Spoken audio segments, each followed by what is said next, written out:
ರಾಮನಗರ ಜಿಲ್ಲೆ ಅಂತ ನನಗೆ ಬರೋದು, ನಾನು ಬೆಂಗಳೂರು ದಕ್ಷಿಣ ಜಿಲ್ಲೆ ಅನ್ನೋದು ಯಾವುದೇ ಕಾರಣಕ್ಕೂ ನನ್ನ ಬಾಯಿ ಬರಲ್ಲ. ಇದು ರಾಮನಗರ ಜಿಲ್ಲೆನೇ ಇದೆ.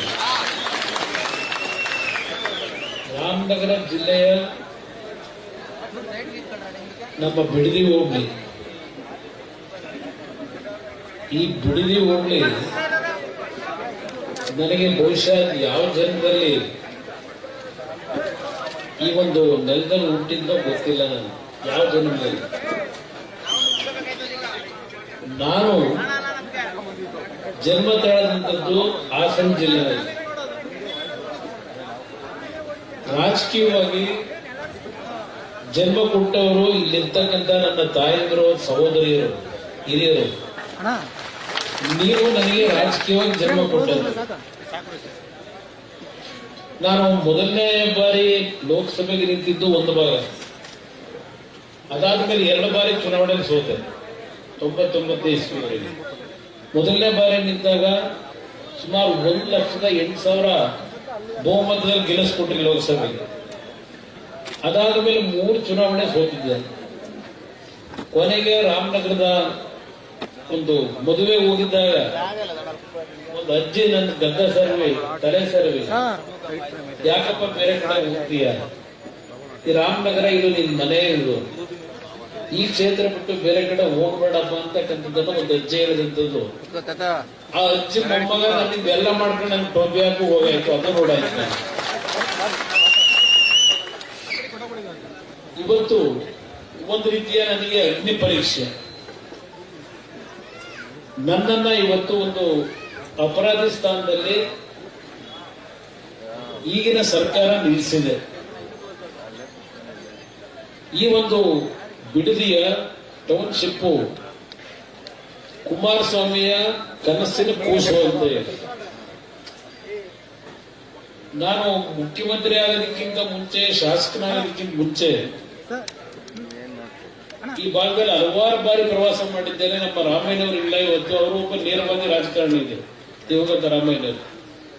ಒಂದೊಬ್ಬರು ಸಹ ಹಲವಾರು ಸುತ್ತಿನಲ್ಲಿ ನನ್ನ ಜೊತೆಯಲ್ಲಿ ಸ್ವಲ್ಪ ದಿವಸ ಜೊತೆಯಲ್ಲಿದ್ದಂಥವ್ರು. ಈಗ ಹಲವಾರು ಜನ ಹಿರಿಕರು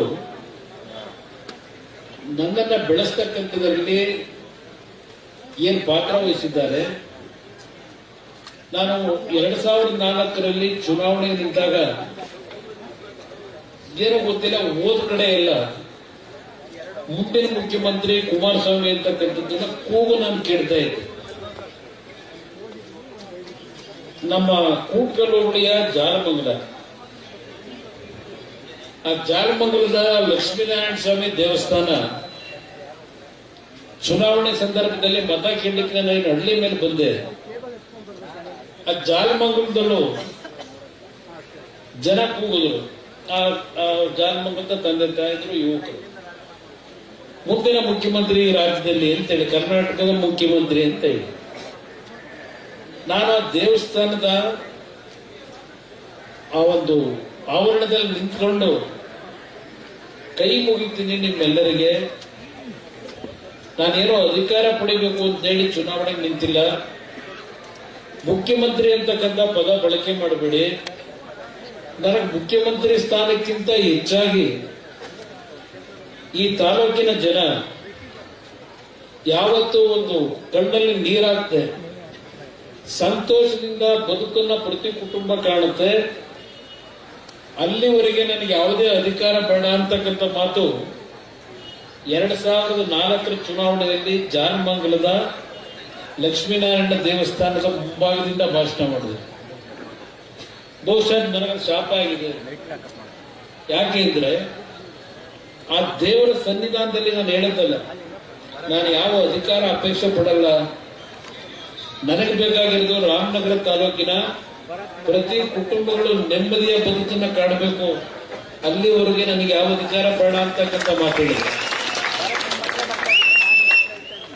ಸರ್ಕಾರ ರಚನೆ ಆಯಿತು ಕಾಂಗ್ರೆಸ್ ಮತ್ತು ಜೆಡಿಎಸ್ ಪಕ್ಷಗಳು. ಆದರೆ ಅಲ್ಲಿ ನಡೆದಂತ ಕೆಲವು ಘಟನೆಗಳಿಂದ ಬಿಜೆಪಿ ಮತ್ತು ಜೆಡಿಎಸ್ ನ ಸರ್ಕಾರ ರಚನೆ ಮಾಡಬೇಕಾಯಿತು. ಆ ಸರ್ಕಾರ ರಚನೆ ಮಾಡಬೇಕಾದ್ರೂ ದಿವಂಗತ MP ಪ್ರಕಾಶ್ ಅವರು ಇವತ್ತು ಬದುಕಿಲ್ಲ. ಅವತ್ತೇನು ನಮ್ಮ ಶಾಸಕರುಗಳು ಅಣ್ಣ ಇನ್ನೂ 20 ತಿಂಗಳಾಗಿಲ್ಲ ನಾವು ಚುನಾವಣೆ ಎದುರಿಸಿ, ಚುನಾವಣೆಗೆ ಮಾಡಿರ್ತಕ್ಕಂಥ ಸಾಲ ತೀರಿಸ್ಕೊಳ್ಳಕ್ಕಾಗಿಲ್ಲ ನಾವು, ಮತ್ತೆ ದೊಡ್ಡವರು ಚುನಾವಣೆಗೆ ಹೋಗ್ಬೇಕು ಅಂದ್ರೆ ಎಲ್ಲಿಂದ ಹೋಗೋದು, ಚುನಾವಣೆ ನಡೆಸೋದು ಹೇಗೆ, ಈ ಮಾತನ್ನು ನನ್ನ ಮುಂದೆ ತಂದರು. ಬಿಜೆಪಿ ಪಕ್ಷದಲ್ಲಿದ್ದಂಥವರು ಸಹ ಅಯ್ಯೋ ಈ ಚುನಾವಣೆಗೆ ಹೋದ್ರೆ ನಮ್ಗೆ ಎಲ್ರಿಗೂ ಸಮಸ್ಯೆ ಆಗ್ತದೆ, ತಾತ್ಕಾಲಿಕವಾಗಿ ಒಂದು ಸರ್ಕಾರ ಮಾಡಿಸಿ, ನಾವೆಲ್ಲ ಜನತಾ ಪರಿವಾರದವರು ಮುಂದೆ ನಿಮ್ ಜೊತೆಗೆ ಬಂದು ಸೇರ್ಕೊಂಡ್ಬಿಡ್ತೀವಿ ಅಂತ ಹೇಳಿದ್ರು. ನಾನು MP ಪ್ರಕಾಶ್ ಅವರಿಗೆ ನೀವು ಮುಖ್ಯಮಂತ್ರಿ ಆಗ್ತಕ್ಕಂಥದ್ದಕ್ಕೆ ತೀರ್ಮಾನ ತಗೊಳ್ಳಿ, ನನಗೇನು ಅಧಿಕಾರಕ್ಕೆ ಬರಬೇಕು ಅಂತಕ್ಕಂಥ ಆಸೆನೂ ಇಟ್ಟಿಲ್ಲ, ನನ್ನ ಪಕ್ಷ ಬೆಳೆಸಬೇಕು, ದಯವಿಟ್ಟು ಆ ಸ್ಥಾನ ಸ್ವೀಕಾರ ಮಾಡಿ ಎಂದೆ. ಆಗ MP ಪ್ರಕಾಶ್ ಅವರು ಹೇಳಿದ್ರು, ನೋಡಿ ಈಗ MLAಗಳು ಎಲ್ಲ ನಿಮ್ ಪರವಾಗಿದ್ದಾರೆ, ನಾವು ದೇವೇಗೌಡರ ಜೊತೆನಲ್ಲಿ ಇರ್ತೀವಿ, ದಯವಿಟ್ಟು ಅವ್ರು ನನ್ನ ಮೇಲೆ ಒತ್ತಡ ಹಾಕಬೇಡಿ ಅಂತ ಹೇಳಿದಂಥದ್ದು. ಬಹುಶಃ ಅವರ ಭಕ್ತಿ ಇನ್ನೂ ಬದುಕಿದ್ದಾರೆ, ಅವ್ರ ಮನೆಯಲ್ಲಿ ನಡೆದಂತ ಘಟನೆ. ನಮ್ಮ ಶಾಸಕರುಗಳ ಒತ್ತಡ, ಬಿಜೆಪಿ ನಾಯಕರ ಒತ್ತಡ, ಅಂತಿಮವಾಗಿ ನಾನಾಗ ಮುಖ್ಯಮಂತ್ರಿ ಆದ. ಅದಕ್ಕೆ ಕಾರಣ ಈ ತಾಲೂಕಿನ ಜನತೆ ನನ್ನ ದೇವರ ಸಮಾನ ಅಂತಕ್ಕಂಥದ್ದನ್ನು ಇವತ್ತು ನನ್ನ ಹೃದಯದಲ್ಲಿ ಇಟ್ಟುಕೊಂಡಿದ್ದೇನೆ. ಯಾಕೆ ನಾನು ಸಂಪೂರ್ಣವಾಗಿ 5 ಅವಧಿಯ ಸರ್ಕಾರಗಳನ್ನು ನಡೆಸಲಿಕ್ಕೆ ಆಗಲಿಲ್ಲ. ಆ ಲಕ್ಷ್ಮೀನಾರಾಯಣ ಸ್ವಾಮಿ ದೇವಸ್ಥಾನ ಮುಂದೆ ಹೇಳಿದ್ದಲ್ಲ, ಆ ದೇವರು ನನಗೆ ಸಂಪೂರ್ಣವಾದಂತ ಆಶೀರ್ವಾದ ಕೊಟ್ಟಿರಲಿಲ್ಲ. ಬಹುಶಃ ನಮ್ಮ ಸುಭಾಷ್ ಶಾಸ್ತ್ರಿ ಅವರು, ನಮ್ಮ ಅಡ್ವೊಕೇಟ್ ಸಾಹೇಬರು ಪಾಪ ಪಕ್ಷದ ನಿಷ್ಠಾವಂತ ಕಾರ್ಯಕರ್ತರು, ಅಲ್ಲಿ ಅವತ್ತು ಅವರು ಸಹ ನನ್ನ ಜೊತೆಲಿ ಇದ್ದಂಥದ್ದನ್ನು ಸ್ಮರಿಸ್ಕೊತೀನಿ.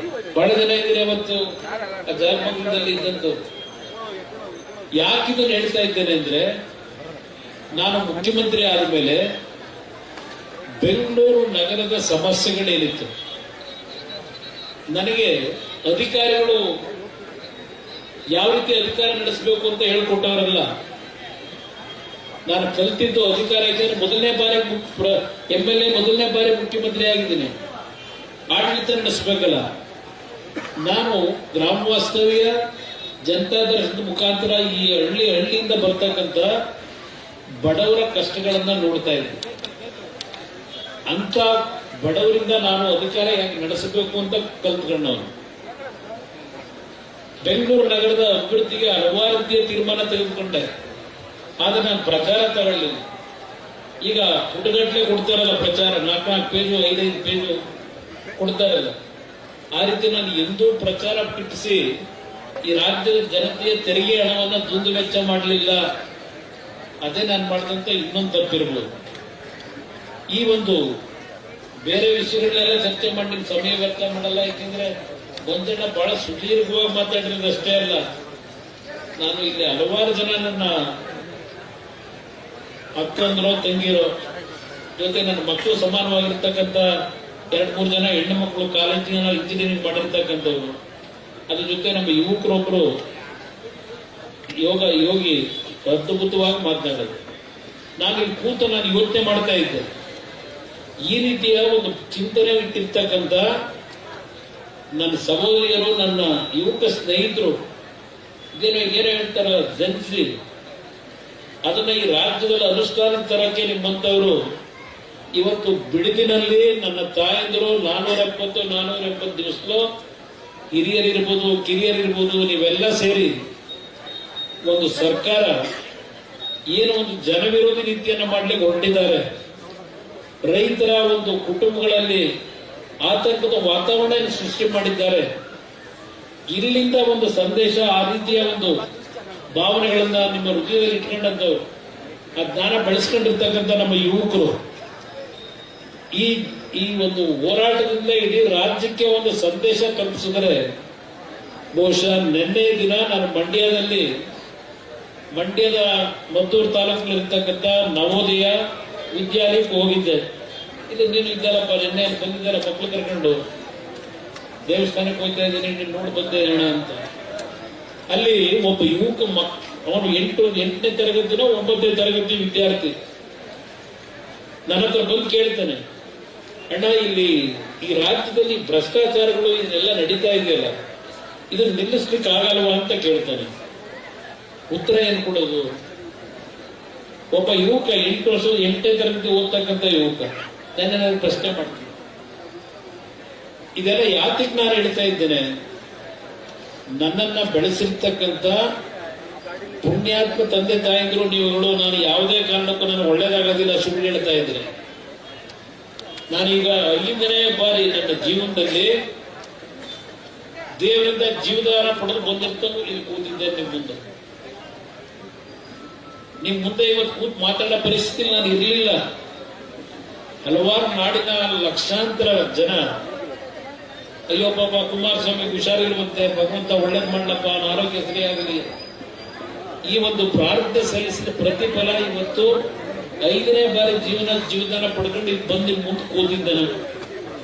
ನನ್ನ ತಾಯಂದ್ರು ಕಳೆದ 470 ದಿವಸದಿಂದ ಮನೆ ಕೆಲಸ ಮಾಡೋದು ಬಿಟ್ಟು, ಕೃಷಿ ಕೆಲಸನೂ ಮಾಡೋದು ಬಿಟ್ಟು, ಇವತ್ತು ಈ ಸರ್ಕಾರ ಕಣ್ತರಿಸಬೇಕು ಅಂತ ಹೇಳಿ ಇಷ್ಟು ಹೋರಾಟ ಏನ್ ಮಾಡ್ಕೊಂಡ್ ಬಂದಿದ್ದೀರಿ. ನಿಮ್ ಪಾದಕ್ಕೆ ನಾನು ನಮಸ್ಕಾರ ಹೇಳ್ತೀನಿ. ನಾನು ಇವತ್ತು ನೀವು ಬೆಳೆಸ್ತಂತವ್ರು ಏನಿದ್ದೀರಿ, ಹಲವಾರು ಸತ್ಯ ಘಟನೆಗಳನ್ನ ಹೇಳಲಿಕ್ಕೆ ಸಾಧ್ಯ ಇಲ್ಲ. ಇವತ್ತು ನಿಮ್ಮ ಆಶೀರ್ವಾದ ಬಲದಿಂದ ದೇಶದಲ್ಲಿ ಮಂತ್ರಿಯಾಗೂ ಸಹ ಈಗ ಕಳೆದ 2 ವರ್ಷದಿಂದ ಇವತ್ತು ಅಧಿಕಾರದಲ್ಲಿ ಇದ್ದೇನೆ. ನರೇಂದ್ರ ಮೋದಿ ಅವರ ಸರ್ಕಾರದಲ್ಲಿ ಇವತ್ತು 2 ಇಲಾಖೆಯನ್ನ ನಿರ್ವಹಣೆ ಮಾಡ್ತಾ ಇದ್ದೇನೆ. ನಾನೇನಾದ್ರು ಬೆಂಗಳೂರಿಗೆ ಬಂದ್ರೆ ಇವತ್ತು ಸಹ ದಿನಕ್ಕೆ 100 ಜನ ಇರ್ತಾರೆ ಮನೆ ಮುಂದೆ. ಬೇರೆ ಬೇರೆ ವಿಷಯಗಳನ್ನ ಕೇಳ್ಕೊಂಡ್ ಬರೋದು ಬೇರೆ. ಇವತ್ತಿನ ಮಕ್ಕಳು ಕೆಲವರು ಮಾತಾಡದಲ್ಲ, ಹೆಣ್ಣು ಮಕ್ಕಳು, ನಾನು ಯಾವನು ಕಂಪ್ಯೂಟರ್ ಇಂಜಿನಿಯರ್ನ ಮಗ ಅನ್ನೋದಲ್ಲ, ನಾನು ನಾರಾಯಣಪ್ಪನ ಮಗ ಅನ್ನೋದನ್ನ ಚೆನ್ನಾಗಿ ಗುರುತಿಸ್ಬೇಕು ಅಂತ ಹೆಣ್ಣು ಮಗಳು ಇಲ್ಲಿ ಎದೆ ತಟ್ಟಿ ಹೇಳ್ತಾ ಇದ್ದಲ್ಲ ರೈತರ ಹೆಸರನ್ನ. ಆ ರೀತಿಯ ಕಂಪ್ಯೂಟರ್ ಸೈನ್ಸು, ಮೆಕ್ಯಾನಿಕಲ್ ಸೈನ್ಸು, ಮಳೆ ಬಂದು ಇದ್ದ ಹೇಳ್ಬಿಡು. ಏನು ಒಂದ್ ದಿವ್ಸ ನೆಂದ್ರೆ ಏನಾಗಲ್ಲ ಬೇಕಾದ್ರೆ ನಾನು ಅಲ್ಲಿ ಬಂದು ಮಳೆ ಬಂದು ನಿಂತ್ಕೊಂಡು ಮಾತಾಡ್ತೀನಿ. ಯಾವುದೇ ಒಳ್ಳೆ ಸೂಚನೆ ಇದು. ಬರಲ್ಲ. ನಿಮ್ಮ ಹೋರಾಟಕ್ಕೆ ವರ್ಣದೇವ ಆಶೀರ್ವಾದ ಮಾಡಲಿಕ್ಕೆ 4 ಹನಿ ಇವತ್ತು ಇಲ್ಲಿ ಆಕಾಶದಿಂದ ಸುರಿಸ್ತಾ ಇದ್ದಾನೆ.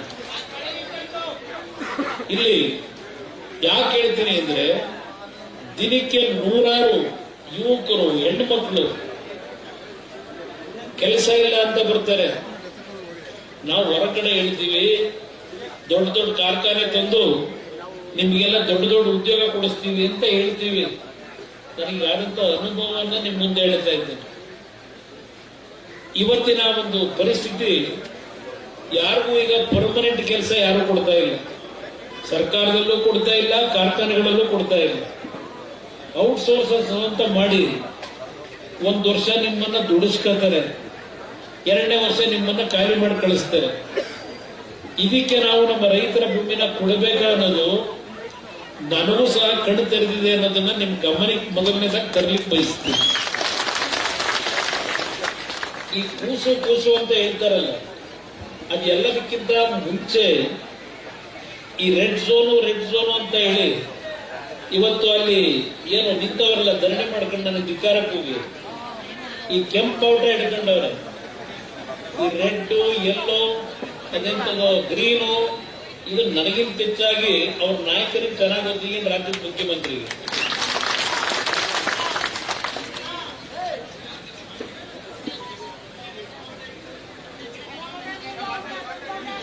ಅದ್ರಲ್ಲಿ ಬಹಳ ಜನ ನನ್ನ ಹತ್ರಲ್ಲೇ ಇದ್ದವರು. ಇಲ್ಲ ಇಲ್ಲಿ ನನ್ನ ತಾಯಂದ್ರಿಗೆ, ಕೆಲವು ನಮ್ಮ ಹಿರಿಯರಿಗೆ ಒಂದು ಮಾತು ಹೇಳಕ್ ಬಯಸ್ತೀನಿ ನಾನು. ರೆಡ್ ಝೋನ್ ಅಂತಕ್ಕಂಥದ್ದು ಈ ಕರ್ನಾಟಕದಲ್ಲಿ ಇರ್ತಕ್ಕಂಥ ಟೌನ್ ಪ್ಲಾನಿಂಗ್ ಅಂತಕ್ಕಂಥ ಒಂದು ಸಂಸ್ಥೆ ಏನಿದೆ, ಆ ಸಂಸ್ಥೆ CDP ಅಂತ ಹೇಳಿ ಒಂದು ಮಾಸ್ಟರ್ ಪ್ಲಾನ್ ನ ತಯಾರು ಮಾಡ್ತಾರೆ. ಆ CDP ಅನ್ನೋದ್ರ ಮುಖಾಂತರ, ಯಾಕಂದ್ರೆ 15 ವರ್ಷಕ್ಕೆ ಒಂದು ಬಾರಿ ಇಲ್ಲ 10 ವರ್ಷಕ್ಕೆ ಒಂದು ಬಾರಿ ಇರಬೇಕು. ಈ ಬೆಂಗಳೂರು ನಗರದ ಸುತ್ತಮುತ್ತ ಈ ಝೋನ್ ನ ಅಂತಕ್ಕಂಥದ್ದನ್ನ ಗುರುತಿಸ್ತಾರೆ. ಅದರಲ್ಲಿ ಈ ಭಾಗ ರೆಡ್ ಝೋನ್ ಮಾಡಿದ್ದಾರೆ, ಕೆಲವು ಭಾಗದಲ್ಲಿ ಗ್ರೀನ್ ಝೋನ್ ಮಾಡಿದ್ದಾರೆ, ಕೆಲವು ಭಾಗದಲ್ಲಿ ಯೆಲ್ಲೋ ಝೋನ್ ಮಾಡಿದ್ದಾರೆ. ನೀವೆಲ್ಲ ಇಷ್ಟೆಲ್ಲ ಕಷ್ಟಪಟ್ಟಿರೋದಕ್ಕೆ ಇದನ್ನ ಹೇಳ್ತಾ ಇದ್ದೀನಿ. ಅಲ್ಲೆಲ್ಲೋ ಕೂತಲ್ಲ ಬಂದು ಕೇಳಿಸ್ಕೊಂಡ್ರೆ ಒಳ್ಳೇದು. Red zone red zone red zone ಅಂತ ನಿಮಗೂ ತಲೆ ಕೆಡಿಸವ್ರೆ. ಈ ಮಾಸ್ಟರ್ ಪ್ಲಾನ್ ಏನಿದೆ, CDP ಪ್ಲಾನ್, ಈ ರೆಡ್ ಝೋನ್ ನ ಯಾತಕ್ಕೆ ಮಾಡ್ತಾರೆ ಅಂದ್ರೆ, ಯಾವುದಾದ್ರೂ ಒಂದು ಸಾರ್ವಜನಿಕ ಮತ್ತು ಉಪ ಸಾರ್ವಜನಿಕ ಕಾರ್ಯಕ್ರಮಗಳಿಗೆ ಆ ಭೂಮಿ ತಗೊಳ್ಳಿಕ್ಕೆ ಅಂತ ಹೇಳಿ ಮಾಡ್ತಾರೆ. ಇದು ಮೂಲ ಉದ್ದೇಶ ರೆಡ್ ಝೋನ್. ಅದರಲ್ಲಿ ಏನಿದೆ ಅಂದ್ರೆ ಡೆಫಿನಿಷನ್, ವಿವರಣೆ, ಈ ಕಲರ್ ಕೋಡ್ ಏನ್ ಹಾಕ್ತಾರೆ ಪ್ಲಾನರ್ಸ್, ಅರ್ಬನ್ ಡೆವಲಪ್ಮೆಂಟ್ ನ ಮ್ಯಾಪ್ ಏನಿದೆ, ನಗರ ಪ್ರದೇಶದ ಮ್ಯಾಪ್ ನ ಏನು ಕಲರ್ ಝೋನ್ ಅಲ್ಲಿ ಕೋಡ್ ಕೊಡ್ತಾರೆ. ಈ ಕಲರ್ ಕೋಡ್ ಏನಿದೆ, ಈಗ ಕೆಂಪು ಅಂತ ಏನು ಈಗ ಬೌಂಡ್ರಿ ಹಿಡ್ಕೊಂಡವರಲ್ಲ, red is use to earmark land to community focused and government services.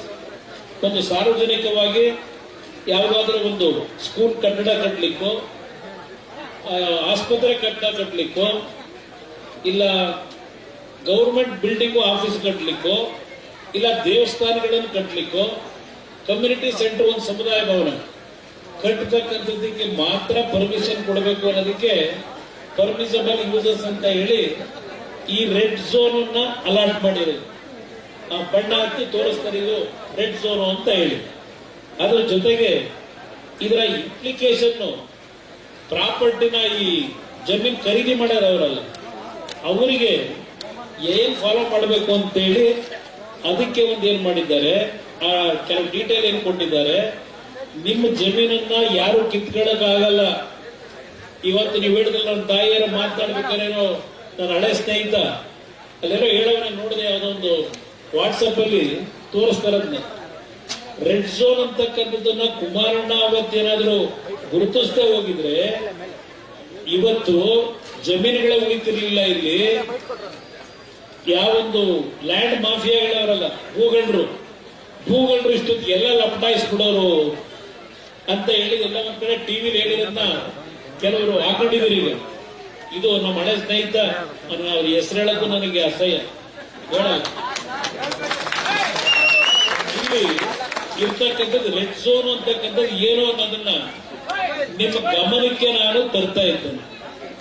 ಅದೇನೋ ನಮ್ಮ ಮುಖ್ಯಮಂತ್ರಿಗಳು red zone red zone red zone ಅಂತ, ಇದು ಇಲ್ಲ ಇಲ್ಲ ಇಲ್ಲ ಬೇಕು, ಇದನ್ನ ನಿಮ್ ಗಮನಕ್ಕೆ ತರ್ತಾ ಇದ್ದೇನೆ ನಾನು.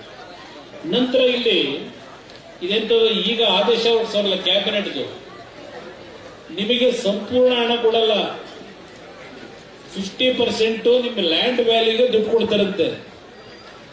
ಇನ್ 50% ಆಮೇಲೆ ಅದೆಂತದ್ದು ಕುಮಾರಸ್ವಾಮಿ ಕಾಲದಲ್ಲಿ 40% ಲ್ಯಾಂಡ್ ಕೊಡಕ್ಕೆ ಮಾಡಿದ್ರು ಕಾನೂನು, ನಾನು 50% ಏರಿಸ್ಬಿಟ್ಟಿದ್ದೀನಿ ಅಂತಾರಲ್ಲ. ನಿಮಗೆ 50% ಲ್ಯಾಂಡ್ ಕೊಡ್ತಾರಂತೆ, 50% ಕ್ಯಾಶು, 50% ಲ್ಯಾಂಡ್ ಅಂತ. ಇಲ್ಲಿ ಅದೊಂದು ದರಿದ್ರ ಅನ್ನೊಂದು ನೈಸ್ ರಸ್ತೆ ಅಂತ ಮಾಡಿಸಿದಾರಲ್ಲ ದೇವೇಗೌಡರ ಮಾಯಗಾನಹಳ್ಳಿ ಹತ್ರ 1984-85 ಒಂದು ಸ್ಕೂಲ್ ಬಸ್ ಆಕ್ಸಿಡೆಂಟ್ ಆಗಿ ಆ ಸ್ಥಳದಲ್ಲಿ 10-12 ಮಕ್ಕಳು ತೀರ್ಕೊಂಡು ಹೋದ್ರು ಮಾಯಗಾನಹಳ್ಳಿ ಹತ್ರ. ಅಲ್ಲಿ ಆ ಪರಿಸ್ಥಿತಿ ನೋಡಿ ಬೆಂಗಳೂರು ಮೈಸೂರಿನ ಒಂದು ಒಳ್ಳೆ ರೋಡ್ ಮಾಡಬೇಕು ಅಂತೇಳಿ ಚಿಂತೆ ಮಾಡೋದು. 85ರಿಂದ ಮಾಡಕ್ ಆಗಲಿಲ್ಲ. 94 ಅವ್ರು ಮುಖ್ಯಮಂತ್ರಿ ಆದಾಗ ಯಾರೋ ಅಮೆರಿಕದ ಗವರ್ನರ್ ಅಂತ ಬಂದ್ರು ಮೊದಲು ದೇವೇಗೌಡರು ಮುಖ್ಯಮಂತ್ರಿ ಇದ್ದಾಗ ಬಂದು ಆ ರಸ್ತೆ ಮಾಡಬೇಕು ಅಂತ ಹೇಳಿ ಒಂದು ಅಗ್ರಿಮೆಂಟ್ ಆದ್ರೆ ದೇವೇಗೌಡರು ಡೆಲ್ಲಿಗೆ ಹೋದ್ಮೇಲೆ ಪ್ರಧಾನಮಂತ್ರಿಗಳಾಗಿ ಎಲ್ಲಾ ರೀತಿಯಲ್ಲಿ ಮಾರ್ಪಾಡು ಮಾಡಿ ದೇವೇಗೌಡರು ಹೇಳಿದಂಥದ್ದನ್ನೆಲ್ಲ ಬಿಟ್ಟು ಬಂದಂತ ಸರ್ಕಾರಗಳು ಯಾವ್ಯಾವ ರೀತಿ ಆ ನೈಸ್ ಕಂಪನಿ ಅವನಿಗೆ ಜವಾನರ ಕೆಲಸ ಮಾಡ್ತಿದ್ದಾರೆ, ಗುಲಾಮರ ಕೆಲಸ ಮಾಡೋದು. 1 ಲಕ್ಷಕ್ಕೂ ಹೆಚ್ಚಿನ ಭೂಮಿ ಇದೇ ಶಿವಕುಮಾರ್ ಅವರು ಮಹಾನುಭಾವರು PMICP ಅಂತ ಹೇಳಿ ಮಾಡಿ ಅಲ್ಲಿ 1.25 ಲಕ್ಷ ಭೂಮಿಗಳನ್ನ ಎಲ್ಲ ಕಡೆ ಉದ್ದಕ್ಕೂ ಬೆಂಗಳೂರಿನಿಂದ ಮೈಸೂರಿನವರೆಗೂ ಆ PMICPಯ ಚೇರ್ಮನ್ ಆಗಿ ಏನೇನು ಮಾಡಿದ್ರು ಮಹಾನುಭಾವ. ಈಗ ಇಲ್ಲಿ ಬಂದವರ ರಾಮನಗರ ಜಿಲ್ಲೆ ಬದಲಾವಣೆ ಮಾಡಿ ಇಲ್ಲೆಲ್ಲ ನಮ್ಮ ರಾಮಣ್ಣವರು ಯಾರು ಹೇಳ್ತಾ ಇದ್ರು ಪರಿಸ್ಥಿತಿನ ಯಾತಕ್ಕೆ ಈ ತರ ಆಗಿದೆ ಅಂತ ಹೇಳಿ. ಇಲ್ಲಿ ಆ ಮೊನ್ನೆ ವಿಜಯದಶಮಿ ಆ ವಿಜಯದಶಮಿ ಸಂದರ್ಭದಲ್ಲಿ ಸಾತ್ತೂರಿನಲ್ಲಿ ಕಾರ್ಯಕ್ರಮ ಕರೆಸಿರ್ತಾರೆ. ಆ ಕಾರ್ಯಕ್ರಮದಲ್ಲಿ ಭಾಷಣ ಮಾಡ್ತಾರೆ ಮಹಾನುಭಾವ.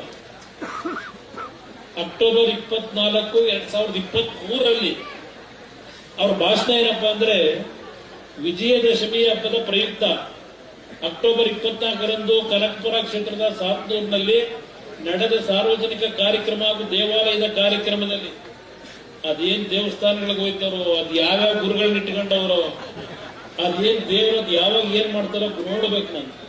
ಇವತ್ತು ಈ ಕಲಿಯುಗದಲ್ಲಿ ಆ ದೇವರು ನಿಜಕ್ಕೂ ಇದ್ರೆ ಇವತ್ತು ನಿಮ್ ಕಣ್ಣಲ್ಲಿ ನೀರು ಹಾಕೊಂಡು ಹೇಳಿದ್ದೀರಿ. ಎಷ್ಟು ಕುಟುಂಬಗಳು ಹಾಳಾಗಿದ್ದಾವೆ ನಾನು ಹೇಳೋದು ಬೇಕಾಗಿಲ್ಲ.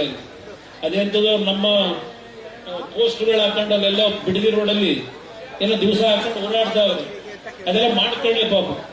ಯಾಕೆಂದ್ರೆ ನನ್ನದು ತರದ ಪುಸ್ತಕ 1983ರಿಂದ 85 ಆ ಬಿಡದಿ ಕೇತನಹಳ್ಳಿನಲ್ಲಿ ನಮ್ಮ ತಂದೆಯದೇನೋ ಹುಚ್ಚು, ರೈತರ ಮಕ್ಕಳಾಗಬೇಕು, ನೀವು ಹೊರಗಡೆ ಸಂಪಾದನೆ ಮಾಡಿದ್ ನಿಮ್ ಜೀವನ ಹಾಳು ಮಾಡುತ್ತೆ, ಇಲ್ಲಿ ಸಂಪಾದನೆ ಮಾಡಿದ್ದು ನಿಮ್ಮನ್ನು ಬದುಕಿಸ್ತದೆ ಅಂತ ಹೇಳಿ ಪ್ರತಿನಿತ್ಯ ನಮ್ಗೆ ಹೇಳಿ ನಾನು ವೃತ್ತಿ ಮುಗಿದ ಮೇಲೆ ಒಂದು ಜಮೀನು ತಗೋಬೇಕು ಅಂತ ಅದೇ ಹೇಳಿದ್ದಲ್ಲ. ನನ್ನ ಬಿಡದಿ ಕ್ಷೇತ್ರಕ್ಕೂ ಯಾವುದೋ ಪೂರ್ವ ಜನ್ಮದ ಒಂದು ನೆಂಟಸ್ತಿಕೆ ಇದೆ, ಸಂಬಂಧ ಇದೆ ಅನ್ನೋದು ನಾನು ಹೇಳ್ತಾ ಇದ್ದೇನೆ, ಮೊದಲೇ ಹೇಳಿದ್ದೀನಿ. ಇಲ್ಲಿ ಕರ್ಕೊಂಬಂತ ನಾನು ಹಾಸನ ಜಿಲ್ಲೆಯಿಂದ ನಾನು ಆಗ ಭೂಮಿ ಖರೀದಿ ಮಾಡಲಿಕ್ಕೆ ಇವತ್ತು ಇಂಟರ್ನ್ಯಾಷನಲ್ ಏರ್ಪೋರ್ಟ್ ಏನಿದೆ ಆ ಭಾಗದಲ್ಲಿ ಚಿಕ್ಕ ಜಾಲವ ಯಾವುದೋ ಇದೆ, ಅಲ್ಲಿ ಒಂದು 25 ಎಕರೆ ತೋರಿಸಿದ್ರು ಕರ್ಕೊಂಡೋಗಿ. ಅಲ್ಲಿ ನೀರು ಬರಲ್ಲ ಅಂದ್ರು.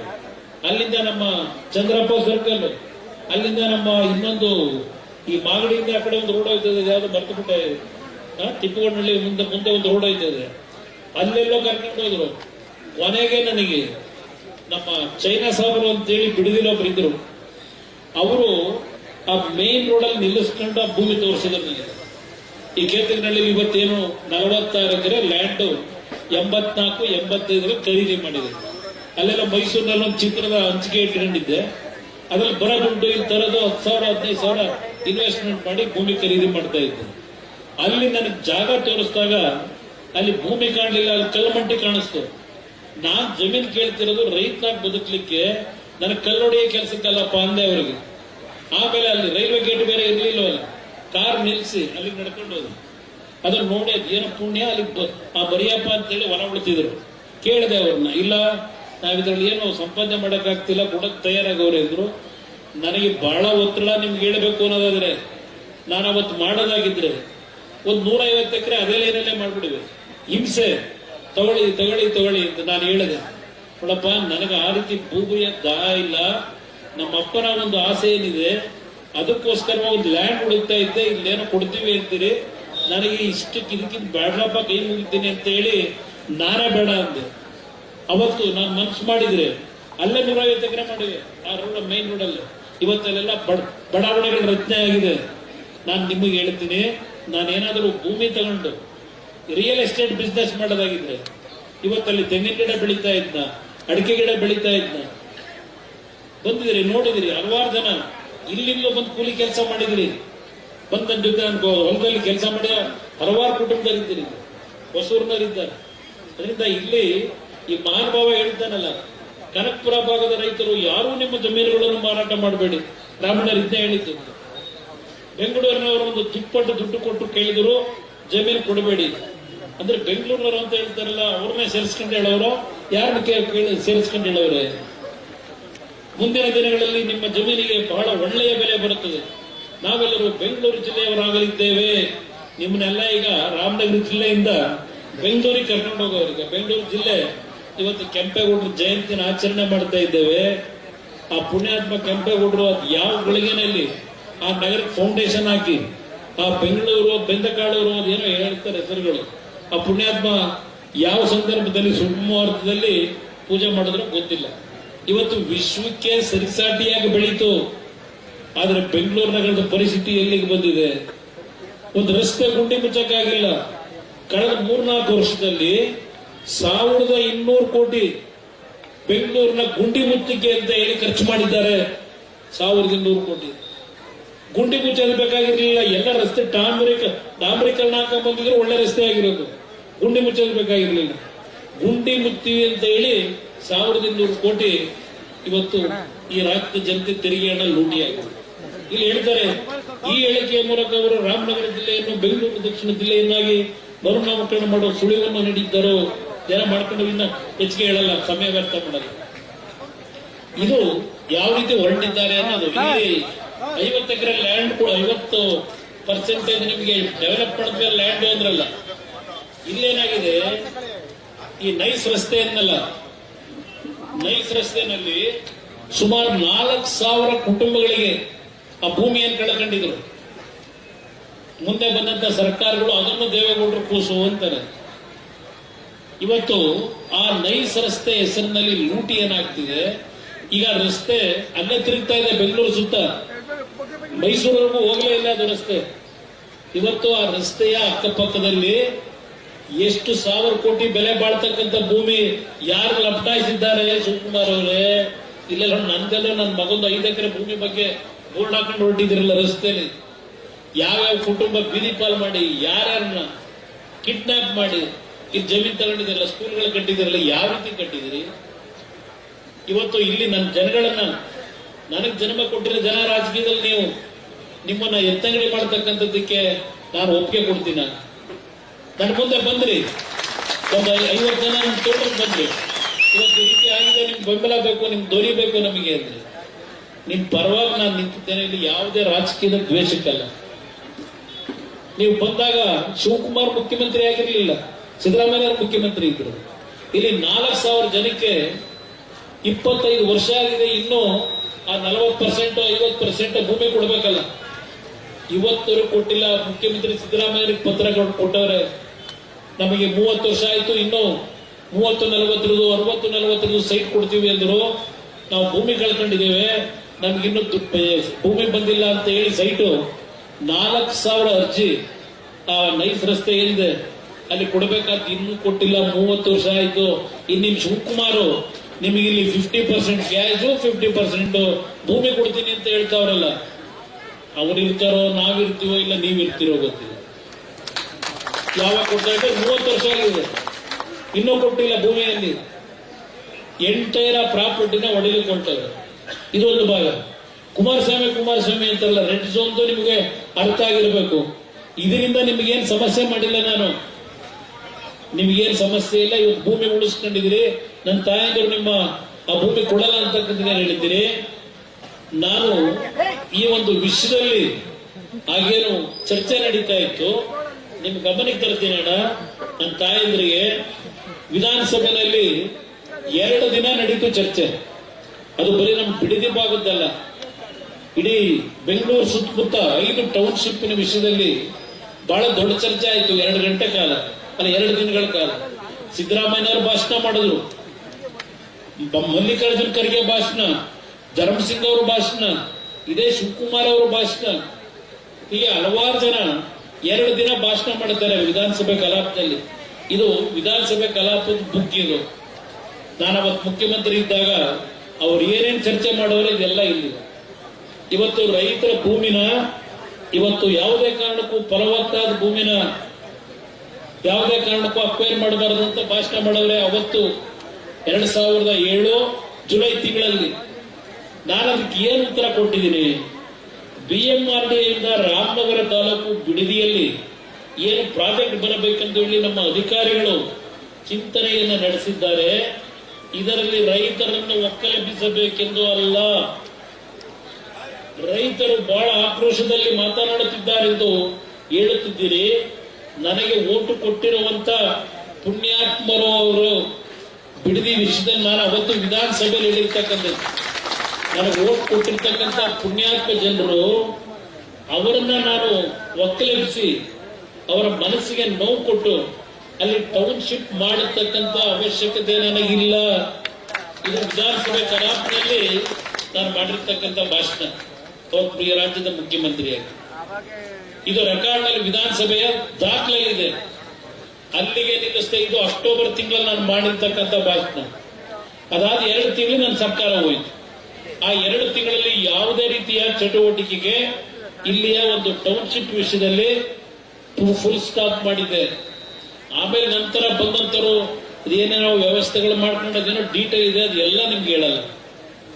ಇವತ್ತು ನಾನು ಇದನ್ನು ಯಾಕೆ ನಿಮ್ ಮುಂದೆ ಹೇಳ್ತಾ ಇದ್ದೇನೆ, ಇವತ್ತು ರಾಜ್ಯದಲ್ಲಿ ಮತ್ತಷ್ಟೇ ಅಲ್ಲ ದೇಶದಲ್ಲಿ ಇವತ್ತು ಯಾವ್ಯಾವ ಪರಿಸ್ಥಿತಿಗಳಿದೆ ಕಣ್ಣಾರೆ ನೋಡಿದ್ದೇನೆ. ನಮ್ಮ ಯುವಕರು ಹಲವಾರು ಕುಟುಂಬದಲ್ಲಿ ನಿಮ್ ಜಮೀನು ಮಾರ್ತೀರಿ, ಮನೆ ಮಾರಾಟ ಮಾಡ್ತೀರಿ, ನನ್ನ ಮಕ್ಕಳು ಏನೋ ಒಂದು ಓದ್ಬಿಟ್ಟು ಒಂದು ಜೀವನದಲ್ಲಿ ಸೆಟ್ಲ್ ಆಗಲಿ ಅಂತ ಹೇಳಿ ನಿಮ್ಮ ಕುಟುಂಬದಲ್ಲಿ ಮಕ್ಕಳನ್ನ ಓದಿಸ್ತೀರಿ. ಇವತ್ತು ಕಂಪ್ಯೂಟರ್ ಸೈನ್ಸ್ ಓದಿರೋದಿರ್ಬೋದು, ನಿಮ್ಮ ಯಾವುದು ಆರ್ಟಿಫಿಷಿಯಲ್ ಇಂಟೆಲಿಜೆನ್ಸ್ ಇರ್ಬೋದು, ಮೆಕ್ಯಾನಿಕಲ್ ಇಂಜಿನಿಯರ್ ಇರ್ಬೋದು, ಇವತ್ತು ಸಿವಿಲ್ ಇಂಜಿನಿಯರ್ ಇರ್ಬೋದು. ನನ್ನ ಹತ್ರ ಬಂದ್ರೆ ಇವತ್ತು ಕನಿಷ್ಠ ಒಂದು 5,000 ರಿಂದ 10,000 ಅಪ್ಲಿಕೇಶನ್ ಇದೆ ನನ್ನ ಒಬ್ಬನ ಹತ್ರ. ಬೆಳಗ್ಗೆ ಎದ್ರು ಬರ್ತಾರೆ, ಕಣ್ಣಲ್ಲಿ ನೀರು ಹಾಕ್ತಾರೆ, ಎಲ್ಲಿ ಕೆಲಸ ಕೊಡಿಸ್ತಾ ಇದ್ದೀವಿ. ನಾನು ಎಲ್ಲ ವಿಷಯ ಹೇಳಕ್ ಹೋದ್ರೆ ಇನ್ನೆಲ್ಲೆಲ್ಲ ಹೋಗುತ್ತೆ. ಆದ್ರೆ ಒಂದು ನಿಮ್ಗೆ ಹೇಳ್ತೇನೆ, ಇವತ್ತೇನ್ ನಿಮ್ ಹೋರಾಟ ಇದೆ, ಇವತ್ತು ನನ್ನ ಬಗ್ಗೆ ಅಪಪ್ರಚಾರ ಇದೆ. ನಾನು ಏನಾದರೂ ಒಂದು ಕಿಂಚಿತ್ತು ನಿಮ್ಮ ಮನಸ್ಸಿಗೆ ನೋವು ಮಾಡಿದ್ರೆ, ನನ್ನಿಂದ ನಿಮ್ಮ ಕುಟುಂಬದಲ್ಲಿ ಯಾರಿಗಾದ್ರೂ ಕಣ್ಣಲ್ಲಿ ನೀರು ಬಂದರೆ ನಾನು ಒಬ್ಬನಿಗೆ ಅಲ್ಲ, ನನ್ನ ಮಗನಿಗೂ ಶ್ರೇಯಸ್ಸಾಗಲ್ಲ ಅಂತಕ್ಕಂಥ ಭಯ ಇರ್ತಕ್ಕಂಥ ಇವತ್ತೇ ನಿಮ್ಮ ಹೋರಾಟ ಇದೆ. ಬರೀ ನಿಮ್ಮ ಹೋರಾಟ ಅಲ್ಲ, ರಾಜ್ಯದಲ್ಲಿ ಯಾವುದೇ ಭಾಗದಲ್ಲಿ ಫಲವತ್ತಾದಂತಹ ಭೂಮಿ, ರೈತರು ಆರ್ಥಿಕವಾಗಿ ಸ್ವಾಭಿಮಾನದಿಂದ ಬದುಕ್ತಕ್ಕಂಥ ಒಂದು ಭೂಮಿಗಳನ್ನು ಹೊಂದಿರತಕ್ಕಂಥ ಭಾಗದಲ್ಲಿ ಇನ್ನು ಮುಂದಿನ ದಿನಗಳು ಯಾವುದೇ ಭಾಗದಲ್ಲಿ ಈ ರೀತಿಯ ಒಂದು ಕಾರ್ಯಕ್ರಮ ರೂಪಿಸ್ಲಿಕ್ಕೆ ಹೋದರೆ, ಇವತ್ತೇನು ನನ್ನನ್ನ ಮನಸ್ಸು ಇವತ್ತು ತೆರೆದಿದ್ದೀರಿ, ಆ ಎಲ್ಲಾ ರೈತರ ಪರವಾಗಿ ನಾನು ಹೋರಾಟ ಮಾಡ್ಲಿಕ್ಕೆ ಸಿದ್ಧ ಇರತಕ್ಕಂಥ. ರೈತರು ಆತ್ಮಹತ್ಯೆ ಮಾಡ್ಕೊತಾ ಇದ್ರು. ನಾನು ಹೇಳಿದೆ, ದಯವಿಟ್ಟು ನಿಮ್ಮ ಕುಟುಂಬಗಳನ್ನು ಅನಾಥ ಮಾಡಬೇಡಿ. ನನಗೇನಾದ್ರೂ ಒಂದು ಅವಕಾಶ ಸಿಕ್ಕಿದಾಗ ನಿಮ್ಮ ಸಾಲ ರಾಷ್ಟ್ರೀಕೃತ ಬ್ಯಾಂಕು, ಸಹಕಾರಿ ಬ್ಯಾಂಕು ಮನ್ನಾ ಮಾಡ್ಕೊಡ್ತೀನಿ, ನಿಮ್ಮ ಕುಟುಂಬಗಳನ್ನ ಅನಾಥ ಮಾಡಬೇಡಿ ಅಂತ ಹೇಳಿದಾಗ, ಇವನು ಎಲ್ಲಿಂದ ಬರ್ತಾರೆ, ಮುಖ್ಯಮಂತ್ರಿ ಆಗಿದ್ದಾನೆ, ಇವನಿಗೆ ಜನ ಊಟ ಹಾಕಾರೆ ಯಾರು, ಮುಖ್ಯಮಂತ್ರಿನೇ ಆಗೋದಿಲ್ಲ, ಅದಕ್ಕೆ ಸುಳ್ಳು ಹೇಳ್ತಾನೆ ಅನ್ನೋರು. 2ನೇ ಬಾರಿ ಬರೀ 38 ಸೀಟೇ ಆಗಲೂ ಬಂದಿದ್ದು. ನಿಮ್ಮ ಆಶೀರ್ವಾದದಲ್ಲಿ ಮಂಜುನ ಗೆಲ್ಲಿಸ್ಕೊಟ್ರಿ. ಅವತ್ತು ನಾನು 14 ತಿಂಗಳಲ್ಲಿ ಸುಮಾರು 25,000 ಕೋಟಿ ಹೊಂದಿಸಿ ಯಾವ ರೀತಿ ಸಾಲ ಮನ್ನಾ ಮಾಡ್ತಕ್ಕಂಥ ನಿರ್ಧಾರ ಮಾಡಿಕೊಟ್ಟೆ. ನಾನು ಯಾವುದಾದ್ರೂ ಒಂದು ವಿಷಯ ಹೇಳಿದ್ರೆ ತಾತ್ಕಾಲಿಕವಾಗಿ ನಿಮಗೆ ಖುಷಿ ಕೊಡ್ಲಿಕ್ಕೆ ಹೇಳತಕ್ಕಂಥವನಲ್ಲ. 2006-7 ಹಲವಾರು ಅತ್ಯುತ್ತಮವಾದಂತ ಕೆಲಸ ಮಾಡಿದ್ದೇನೆ, ಪ್ರಚಾರ ಪಡಲಿಲ್ಲ. ನೀವು ಬೆಳೆಸಿರ್ತಕ್ಕಂಥವ್ರು, ನಿಮಗೆ ಇಷ್ಟು ದಿನಗಳ ಕಾಲ ಇವತ್ತೇ ನಿಮ್ಮನ್ನು ಈ ರಸ್ತೆಯಲ್ಲಿ ಕೂರಿಸಿದ್ದೀನಿ. ಇವತ್ತು ನನಗೆ ನಿಮಗಿಂತ ಹೆಚ್ಚಿನ ನೋವು ನನಗಿದೆ ಅಂತಕ್ಕಂಥದ್ದನ್ನು ಈ ಸಂದರ್ಭದಲ್ಲಿ ಹೇಳ್ತೇನೆ.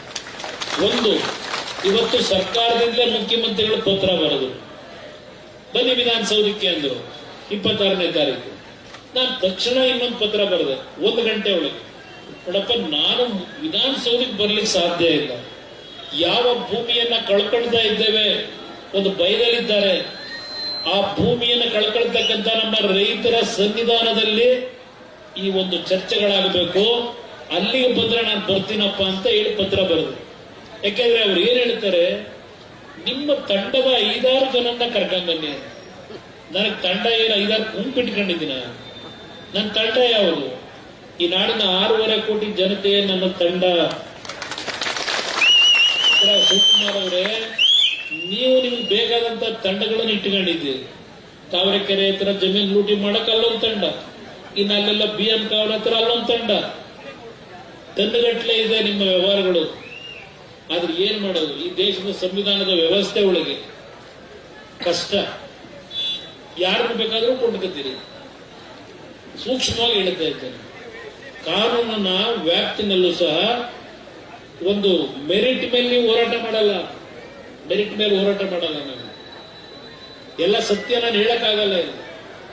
ಯಾವ ರೀತಿ ನಡ್ಕೊಂಡ್ ಬಂದಿದ್ದಾರೆ ಅವರ ಲೈಫ್ ನೋಡ್ಬಿಟ್ರೆ, ನೀವು 70 ಹೆಬ್ಬೆಟ್ಟಗಳನ್ನು ಹಾಕೊಂಡು ಭೂಮಿ ಖರೀದಿ ಮಾಡ್ತಕ್ಕಂಥ ದೇಶದಲ್ಲಿ ಯಾರಾದ್ರೂ ಇದ್ದಾರೆ?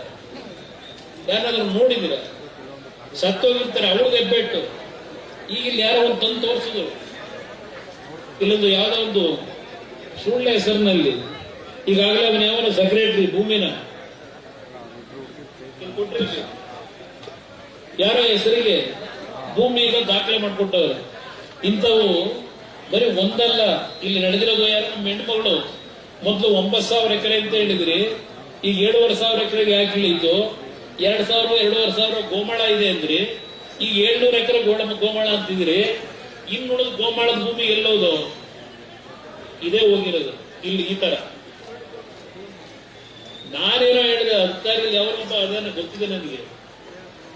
ಮುಂದಕ್ಕೆ ಈ ತರ ಮಾಡ್ಕೊಂಡೋಗ್ರಿ, ಪಾಪದ ಕೆಲಸ ಮಾಡಿದ್ರೆ ಜೈಲಿಗೆ ಹೋಗ್ಬೇಕಾಯ್ತದೆ, ಎಚ್ಚರಿಕೆಯಲ್ಲಿ ಇರಿ ಅಂದೆ. ಅದಕ್ಕೆ ಅದೇ ಅಂತದ ನನ್ನ ಫೋಟೋ ಹಾಕ್ಬಿಟ್ಟು ಕುಮಾರಸ್ವಾಮಿನ ಅಲ್ಲಿಗೆ ಹೊಡೆದ್ರೆ ಜೈಲಿಗೆ ಕಳಿಸ್ತೀವಿ ಅಂತಾರೆ. ಇನ್ನೊಂದು 100 ಜನ್ಮ ಎತ್ತು ಬರಬೇಕು, 100 ಜನ್ಮ ಎತ್ತು ಬರಬೇಕು. ಏನ್ ದೊಡ್ಡ ಘನಂದಾರಿ ಕೆಲಸ ಮಾಡಿದಿರಿ ಅಂತ ಹೇಳಿ TR ಜೈಲಿಗೆ ಕರ್ಕೊಂಡು ಹೋಗಿದ್ರ? ಏನ್ ಈ ರಾಜ್ಯದ ಜನಕ್ಕೋಸ್ಕರವಾಗಿ ಕಾವೇರಿ ಮೇಕೆದಾಟು ನೀರಿನ ಹೋರಾಟಕ್ಕೋಸ್ಕರವಾಗಿ ತಗೊಂಡೋಗಿ TR ಜೈಲಿಗೆ ಹಾಕಿದಾರ? ನಮ್ಮನೆ ಸ್ವಾತಂತ್ರ್ಯಕ್ಕೆ ಹೋರಾಟ ಮಾಡಿ ಜೈಲಿಗೆ ಹಾಕಿದ್ರ?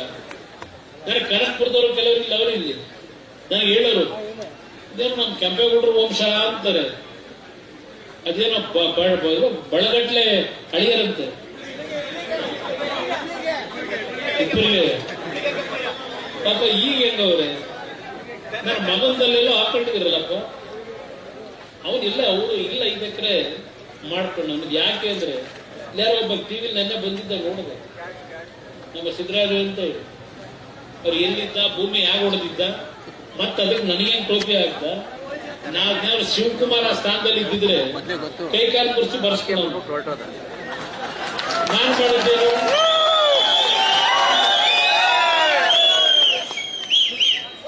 ಅಲ್ಲಿ ಅವರು ಮಾತಾಡಿದ್ದಾರೆ. ಅದರಿಂದ ದಯವಿಟ್ಟು ಇವತ್ತಿನ ಹೋರಾಟ ಏನಿದೆ, ನಾನು ನಿಮ್ ಪರವಾಗಿದ್ದೇನೆ, ನೀವು ಯಾರು ಹೆದರಬೇಡಿ. ಒಂದು ಕಾನೂನಿನ ವ್ಯಾಪ್ತಿಯಲ್ಲಿ ಹೋರಾಟ ಏನ್ ಮಾಡಬೇಕು, ಅಂತಿಮವಾಗಿ ನಾವು ಅಂತಿಮವಾಗಿ ನ್ಯಾಯಾಲಯಕ್ಕೆ ಹೋಗಬೇಕು. ನಿಮ್ಮಿಂದ ನಾನು 1 ನಯಾ ಪೈಸವನ್ನ ನ್ಯಾಯಾಲಯದ ಖರ್ಚು ವೆಚ್ಚಕ್ಕೆ ಕೊಡಬೇಕು, ಚಂದ ಎತ್ತು ಕೊಡಿ ಅಂತ ಕೇಳಲ್ಲ.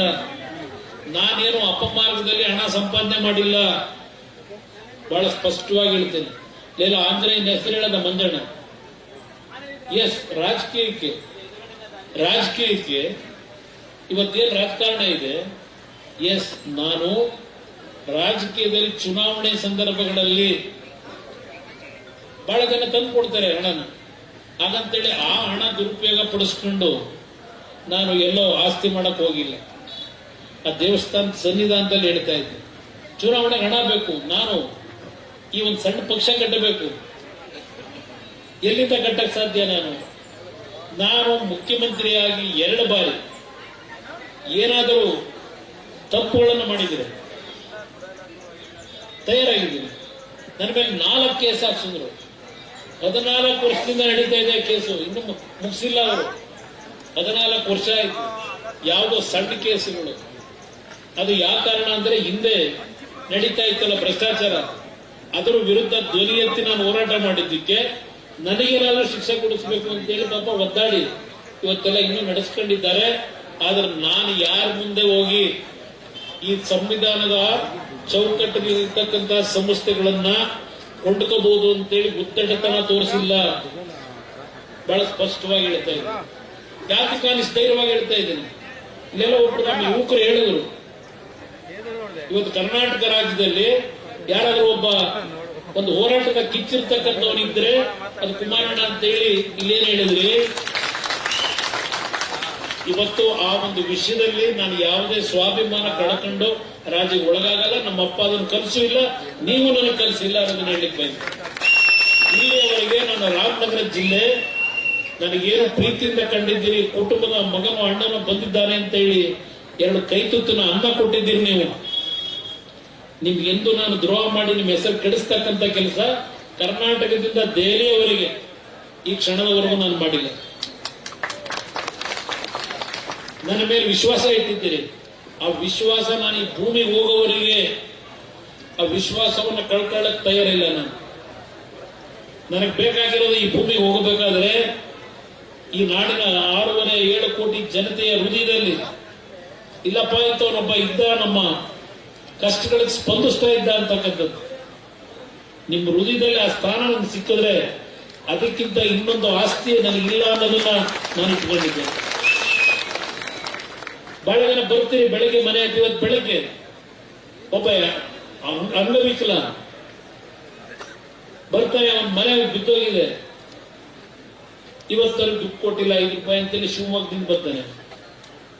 ಇಬ್ಬರು ವಯಸ್ಸಾಗಿರ್ತಕ್ಕಂಥ ತಂದೆ ತಾಯಂದರು, ಒಬ್ಬ ತಾಯಿಗೆ ಕ್ಯಾನ್ಸರ್, ಗಂಡನಿಗೆ ಹೃದಯದ ಕಾಯಿಲೆ, ಸುಮಾರು 75-80 ವರ್ಷ ಆಗಿದೆ. ನೋಡಿದ್ರೆ ಚಕ್ಳಕ್ಕೆ ಅವ್ರ ದೇಹದಲ್ಲಿ ಮಾಂಸ ಇಲ್ಲ, ಏನಾದ್ರೂ ಉಳಿಸಪ್ಪ ಅಂತ ಬರ್ತಾರೆ. ಕೇಳ್ತೀನಿ, ಶಿವಕುಮಾರ್ ಅವರೇ ಅದೆಂಥದ್ದು ಲಕ್ಷ್ಮಿ ಯೋಜನೆ ಕೊಟ್ಟು ಗೃಹಲಕ್ಷ್ಮಿ ಅಲ್ಲಿಂದ ಇನ್ನೆಂಥದ್ದು 5 ಗ್ಯಾರಂಟಿ ಕೊಟ್ಟಿದ್ದೀರಲ್ಲ, ಬದುಕಿಸಿದ್ದೀರ ಜನಗಳನ್ನ? ದಯವಿಟ್ಟು ನಿಮ್ಮಲ್ಲಿರ್ತಕ್ಕಂಥ ಇಲಾಖೆ ಇದೆಯಲ್ಲ, ಯಾರಾದ್ರೂ ಕಳಿಸಿ ನನ್ನ ಮನೆ ಹತ್ರ. ನನ್ನ ಮನೆ ಹತ್ರ ಬೆಳಗ್ಗೆ ಇದ್ರೆ ಯಾವ ರೀತಿಯ ಜನ ನನ್ನ ಮನೆ ಹತ್ರ ಬರ್ತಾರೆ ನೋಡಿ. ರಾಜ್ಯದ ಜನತೆಯ ಪರಿಸ್ಥಿತಿ ಏನಿದೆ ಬಡವರದು. ನನ್ನ ಮನೆ ಹತ್ರ 2 ಗಂಟೆ ನಿಂತ್ಕೊಂಡ್ರೆ ಗೊತ್ತಾಗುತ್ತೆ ನಿಮಗೆ. ನಿನ್ನೆ ರಾತ್ರಿ ನಾನು ಮಂಡ್ಯ ಜಿಲ್ಲೆ ಪ್ರವಾಸ ಮುಗಿಸಿ 9 ಗಂಟೆ 8-8:30 ಹೋದ್ರೆ ಅಲ್ಲೆಲ್ಲ ಬೆಳಗಾವಿಯ ಸವದತ್ತಿಯಿಂದ ಒಂದು ಹೆಣ್ಣು ಮಗಳು, ಗಂಡ ಬಿಟ್ಟು ಹೋಗಿದ್ದಾನೆ, 2 ಮಕ್ಕಳಿದ್ದಾವೆ. ಬಂದು ಮನೆ ಹತ್ರ ನಿಂತಿದ್ದಾರಪ್ಪ ರಾತ್ರಿ ಇನ್ನೆಲ್ಲ ಬಂದಿದ್ದೆ ಯಾವ ಕೆಲಸ ಅಂತ ಹೇಳಿ ಮಾರುತ್ತೆ. ರಾತ್ರಿ 8:30 ಮನೆ ಮುಂದೆ ಗತಿ ಇಲ್ಲ ಅಂತೇಳಿ, ಮನೆ ಇಲ್ಲ, ಸೈಟ್ ಇಲ್ಲ. ಅಯ್ಯೋ ಅದು ಏನು ತುಮಕೂರು ಹೋದ್ರು ಅದೇನೋ ಹಕ್ಕುಪತ್ರ, ಲಕ್ಷಾಂತರ ಕುಟುಂಬಕ್ಕೆ ಹಕ್ಕುಪತ್ರ. ಎಲ್ಲಪ್ಪ ನಿಮ್ಮ ಹಕ್ಕುಪತ್ರ? ಎಂತದ ಇಲ್ಲ ನಮ್ಮ ಏನೋ ಮರದ ಹೇಳ್ತಾ ಇದ್ರಲ್ಲ, ಮರಗಳು ಈಗೆಲ್ಲ ಕೆಂಪೇಗೌಡರ ಹೆಸರಿನಲ್ಲಿ 15 ಲಕ್ಷ, ಅದಕ್ಕೆ 10 ಕೋಟಿನೋ 20 ಕೋಟಿನೋ, ಅದರಲ್ಲಿ ಯಾರ ಜೋಬಿಗೆ ಎಷ್ಟೆಷ್ಟು ಹೋಯ್ತದ ಗೊತ್ತಿಲ್ಲ. ಇನ್ನೊಂದು ವರ್ಷ ಹೋಗಿ 15 ಲಕ್ಷ ಮರ ಹುಡುಕಿದ್ರೆ ಬ್ಯಾಟ್ರಿ ಹಾಕ್ಬೇಕು ನೀವಲ್ಲಿ, ಮರ ಹುಡುಕಿ. ಇಲ್ಲಿ ಏನ್ ನೋಡಿ ಎಷ್ಟು ಚೆನ್ನಾಗಿದೆ ಫೋನ್, ನಮ್ ಜೀವನದಲ್ಲಿ ನಾವು ಕೊಡ್ಲಿಲ್ಲ. ಪಾಪ 15 ಲಕ್ಷ ಪರಿಸರ ಐತಿಹಾಸಿಕ ದಾಖಲೆಯ ಭಾಗವಾಗಿ ಭಗವಂತ ಅವಕಾಶ ಕೊಟ್ಟವನೇ. ಶಿವಕುಮಾರ್, ನಿಮ್ಮ ಹಳೆ ಹಿಂದಿನ ಚರಿತ್ರೆಯನ್ನ ಮರೆತು ಬಿಡಿ, ಹೊಸ ಮನುಷ್ಯರಾಗಿ ಯಾವುದು ಶಾಶ್ವತ ಅಲ್ಲ. ಹೋಗ್ಬೇಕಾದ್ರೆ 6 ಅಡಿನೇ. ನಿಮ್ಮಿಂದ ನೀವೇನು ಮಾಡಿದಿರಿ ಅಪಮಾರ್ಗದಲ್ಲಿ ಯಾವುದೂ ನಿಮ್ ಜೊತೆ ಬರಲ್ಲ. ಬರೋದು ನೀವೇನಾದ್ರೂ 4 ಜನ ಒಳ್ಳೆ ಕೆಲಸ ಮಾಡಿದ್ರೆ ಆ ಜನ ಬಂದು ಕಣ್ಣಲ್ಲಿ ನೀರು ಹಾಕ್ತಾರಲ್ಲ, ಅಯ್ಯೋ ಪಾಪ ಹೋದ್ನಲ್ಲ ಅಂತ. ಅದು ನಿಮ್ಮ ಆಸ್ತಿ.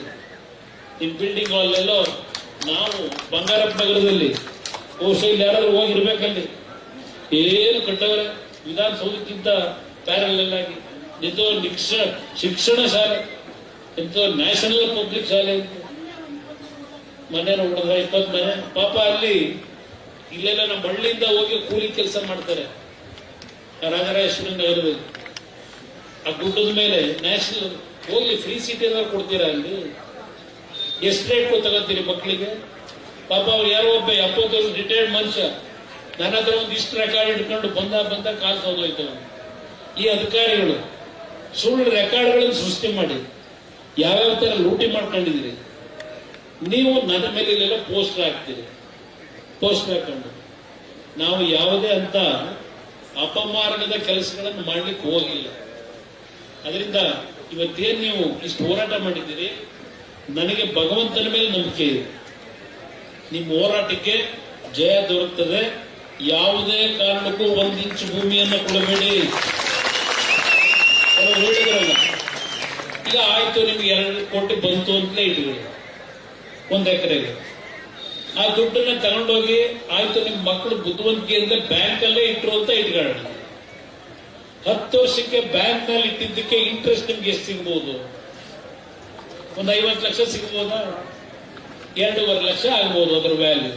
2 ಕೋಟಿ ದುಡ್ಡು ಇಟ್ರೆ ಅದನ್ನ ಮನೇಲಿ 4 ಜನ ಮಕ್ಕಳಿಗೆ 4 ಜನ ಹಂಚ್ಕೊಂಡು ಹೋದ್ರೆ 2 ವರ್ಷದಲ್ಲೋ 1 ವರ್ಷದಲ್ಲೋ ಸಂಪೂರ್ಣವಾಗಿ ನಿಲ್ಲಿಸಿ ಮುಗಿದು ಆಮೇಲೆ ತಂದೆ ತಾಯಿ ಹತ್ರಕ್ಕೆ ಬರಬೇಕು.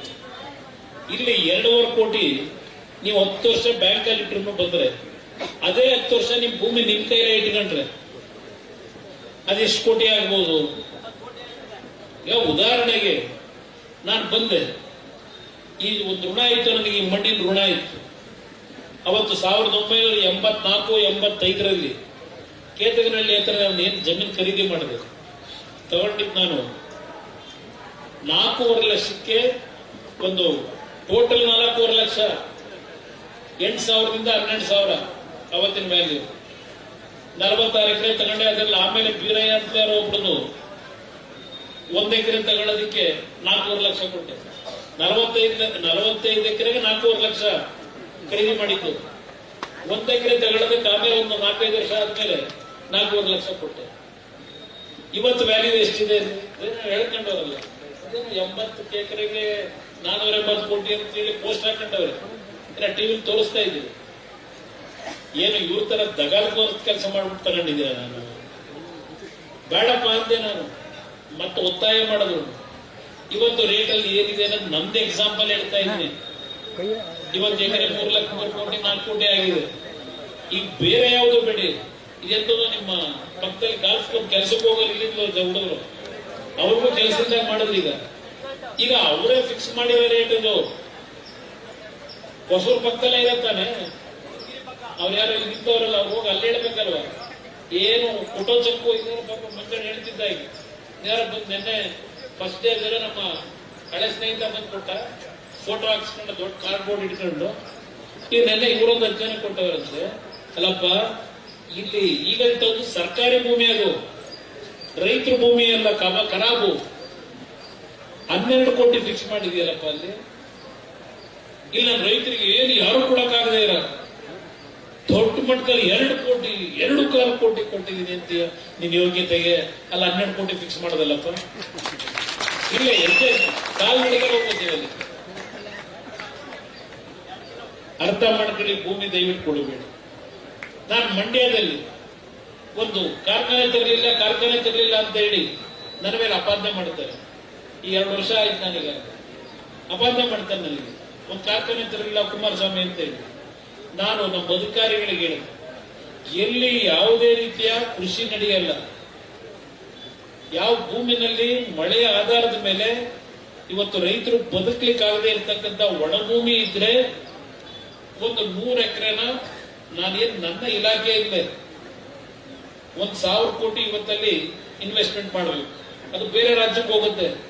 ನಾನು ನಮ್ಮ ರಾಜ್ಯದಲ್ಲಿ ನನಗೆ ಮತ ಕೊಟ್ಟಂತ ಈ ಭಾಗದ ಜನಕ್ಕೆ ಹಿಂಸೆಗೋಸ್ಕರವಾಗಿ ಒಂದು ಕಾರ್ಖಾನೆ ತರೋಣ ಅಂತ ಹೇಳಿ ನಾನು ಎಲ್ಲೂ ಸಹ ಫಲವತ್ತಾದ ಭೂಮಿಯನ್ನ ಇವತ್ತು ಭೂಸ್ವಾಧೀನ ಮಾಡಿ ಅಂತ ಹೇಳಿ ಅಲ್ಲಿಯ ಜಿಲ್ಲಾಧಿಕಾರಿ ಮೇಲೆ ಒತ್ತಡ ಹಾಕಿಲ್ಲ.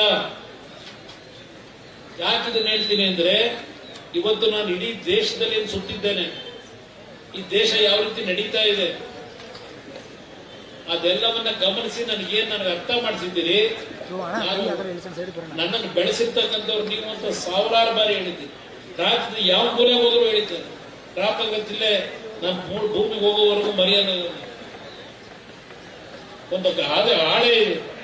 ನಾನು ಬಹಳ ಅಚ್ಚುಮೆಚ್ಚಿನ ಹಾಡು. ಒಳಿತು ಮಾಡೋ ಮನುಷ್ಯ ನೀನು ಇರೋದು 3 ದಿವಸ. ನಾನು ಹಾಡೋದು ಯಾರಿಗೂ ಕೆಡಕು ಮಾಡೋ ಅವಶ್ಯಕತೆ ಇದೆ. ಅದರಿಂದ ಇಲ್ಲಿ ಯಾರಿಗೋಸ್ಕರ ಮಾಡ್ತೀನಿ ಅಂತ ಯಾತಕ್ಕೆ ಟೌನ್ಶಿಪ್ ಇಲ್ಲ. ಮೊದಲು ಬೆಂಗಳೂರು ಸರಿ ಮಾಡಿ. ಬೆಂಗಳೂರಿನಲ್ಲಿ ಕೆಲವು ಭಾಗದಲ್ಲಿ ಪ್ರಾಣಿಗಳು ಬದುಕಲಿಕ್ಕಾಗಲ್ಲ, ಆ ರೀತಿ ಬದುಕ್ತಾ ಇದ್ದಾರೆ. ಮೊದಲು ಅದು ಸರಿ ಮಾಡ್ರಪ್ಪ, ಇಲ್ಲಿ ಬಂದು ಆಮೇಲೆ ಮಾಡಿದ್ವಿ ಮಾಡೋದಲ್ಲ. ಅಲ್ಲೆಲ್ಲೋ ಪ್ರತಿ ವರ್ಷ ಮಳೆ ಆದ್ರೆ ಆ ಸಾಯಿ ಲೇಔಟಲ್ಲಿ ಒಂದೊಂದು ಸೊಂಟದೊಳಗೆ ನೀರು ನಿಂತು ಮನೆ ಬೀಗ ಹಾಕೊಂಡು ಹೋಟ್ಲು ಹೋಗಿ ಜೀವನ ಮಾಡ್ತಾವ್ರೆ ತಿಂಗಳಗಟ್ಲೆ. ಇಲ್ಲಿ ಬಂದು ಏನ್ ಮಾಡ್ತೀಯಪ್ಪ ನೀನು? ಮೊದಲು ಬೆಂಗಳೂರು ಕಟ್ಟದ ಕೆಂಪೇಗೌಡ ನಗರ ಕರ್ನಾಟಕ ಇದನ್ನ ಬೆಳಗಿನ ಸಾಯಂಕಾಲದವರೆಗೂ ಇವತ್ತಿನ ಕಾರ್ಯಕ್ರಮ, ಬಿಡುಗಡೆ ಕಾರ್ಯಕ್ರಮ.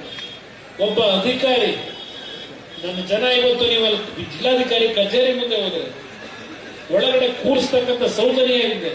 ಗೇಟಿಂದ ಆಚೆ ಪೊಲೀಸ್ ತರ ಬಿಟ್ಟು ನಿಮ್ಮಿಂದ ಅರ್ಜಿ ತಗೊಳ್ಳೋದು.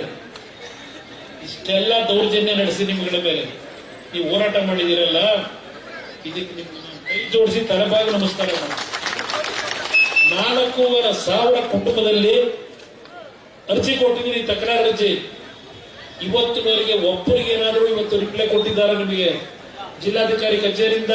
ನಿಮ್ಗೇನಾದ್ರು ಒಬ್ಬರಿಗೆ ನೀವು ಕೊಟ್ಟಂತ ಅರ್ಜಿ ಮೇಲೆ ನಿಮ್ಗೇನಾದ್ರೂ ಮತ್ತೆ ರಿಸಲ್ಟ್ ಕೊಟ್ಟಿದ್ದಾರ? ಕೊಟ್ಟಿಲ್ಲ. ಇಲ್ಲಿ ಅವರಿಗೆ ಇದೆಲ್ಲ ಮಾಹಿತಿ ತಗೊಂಡಿದ್ದೀನಿ. ನಾನು ಒಂದು ಹೇಳ್ತಕ್ಕಂಥದ್ದು, ಇದು ಅಂತಿಮವಾಗಿ ಈ ಸರ್ಕಾರ ಬಂಡತನದಲ್ಲೇ ನಡ್ಕೊಂಡ್ರೆ ನ್ಯಾಯಾಲಯಕ್ಕೆ ಮುಂದೆ ಹೋಗಬೇಕು. ನ್ಯಾಯಾಲಯದಲ್ಲಿ ಅಂತಿಮವಾದ ಹೋರಾಟ, ಎಷ್ಟೇ ಹೋರಾಟ ಇರಲಿ, ಎಲ್ಲಾ ರೀತಿಯ ನಿಮ್ಮ ಈ ಒಂದು ಹೋರಾಟಕ್ಕೆ ಜಯ ನನಗೆಲ್ಲ ದೊರಕದು, ನಿಮಗೆಲ್ಲ ದೊರಕದು. ಇದರಲ್ಲಿ ಸಂಪೂರ್ಣವಾಗಿ ನಿಮ್ ಜೊತೆ ಇದ್ದೇನೆ. ಕೆಲವು ಮಾತುಗಳಿಗೆ ಬೆಲೆ ಕೊಡಬೇಡಿ. ನಾನು ಇಷ್ಟೆಲ್ಲ ಈಗ ಹೆಚ್ಚು ಕಡಿಮೆ 20 ವರ್ಷ ಆಯ್ತು ಈ ಜಿಲ್ಲೆಯ ಜನ ನನ್ನನ್ನ ಆಯ್ಕೆ ಮಾಡಿ. ನಾನು ಒಂದು ಬಾರಿ ಮಾತ್ರ ಹಳ್ಳಿ ಮೇಲೆ ಬಂದೆ ಓಟ್ ಕೇಳಲಿಕ್ಕೆ. ಇನ್ನು ಎಲ್ಲಾ ಚುನಾವಣೆಯಲ್ಲಿ ಅರ್ಜಿ ಹಾಕ್ಬಿಟ್ಟು ನಾನು ಬೇರೆ ರಾಜ್ಯದ ಬೇರೆ ಭಾಗದಲ್ಲಿ ಕೆಲಸಕ್ಕೆ ಹೋದ ಪಕ್ಷದ ಸಂಘಟನೆಗೆ. ಒಂದು ದಿವಸ ನೀವು ಓಟ್ ಹಾಕ್ಬೇಕಾದ್ರೆ ನನಗೆ ಹಳ್ಳಿಗೆ ಬಂದು ಹೋಗುವಂತ ಕರೀಲಿಲ್ಲ ನೀವು. ನಿಮಗೆ ನಾನು ಮೋಸ ಮಾಡ್ತೀನಿ, ನಿಮಗೆ ಅನ್ಯಾಯ ಮಾಡ್ತೀನಿ, ಯೋಚನೆ ಮಾಡಿ. ಒಂದು ದಿವಸ ಮತ ಕೇಳಕ್ ಬರಲಿಲ್ಲ, ನಾನು ಮತ ಹಾಕಿದ್ದೀನಿ. ಅದರಿಂದ ನಿಮ್ಮ ಹೋರಾಟ ಭದ್ರವಾಗಿದೆ. ನಾನು ನೀವು ಮೊದಲು ತೋಟಕ್ಕೆ ಬಂದಿಷ್ಟೇ ಹೇಳಿದೆ, ನೀವೆಲ್ಲರೂ ಒಗ್ಗಟ್ಟಾಗಿದ್ರೆ ನಿಮ್ ಪರವಾಗಿ ಧ್ವನಿಯಾಗಿ ನಿಲ್ತೀನಿ. ನೀವು ಒಗ್ಗಟ್ಟಾಗದೇ ಇದ್ರೆ, ನೀವು ಮತ್ತೆಲ್ಲ ಡಿವೈಡ್ ಆದ್ರೆ ನಾನು ಹೋರಾಟ ಮಾಡುವ ಉಪಯೋಗ ಬರಲ್ಲ ಅನ್ನೋದು ಹೇಳಿದೆ. ಆದ್ರೆ ಅವತ್ತು ನೀವೇನು ನನ್ನ ತೋಟದಲ್ಲಿ ಬಂದು ಹೇಳಿದ್ರಿ, ಅದೇ ರೀತಿಯಲ್ಲಿ ನೀವು ಅತ್ಯಂತ ಕಠಿಣವಾದಂತೆ ನಿರ್ಧಾರ ಮಾಡಿ, ಯಾವುದೇ ಆಮಿಷಗಳಿಗೆ ಒಳಗಾಗದೆ ಇವತ್ತಿಷ್ಟೆಲ್ಲ ನೋವು ಅನುಭವಿಸಿದ್ದೀರಿ. ನಿಮ್ಮ ಕುಟುಂಬಕ್ಕೆ ಮುಂದಿನ ದಿನಗಳು ಒಳ್ಳೆಯ ಶ್ರೇಯಸ್ಸನ್ನ ಭಗವಂತ ಕೊಡ್ತಾನೆ. ನಿಮ್ಮ ಹೋರಾಟ ಮುಂದುವರಿಲಿ, ಕಾನೂನಿನ ಹೋರಾಟ ನಾವು ಮುಂದುವರಿಸ್ತೀವಿ. ನಿಮ್ಮ ಪರವಾಗಿ ನಿಮ್ಮೆಲ್ಲರಿಗೂ ಭಗವಂತ ಒಳ್ಳೇದು ಮಾಡಿ.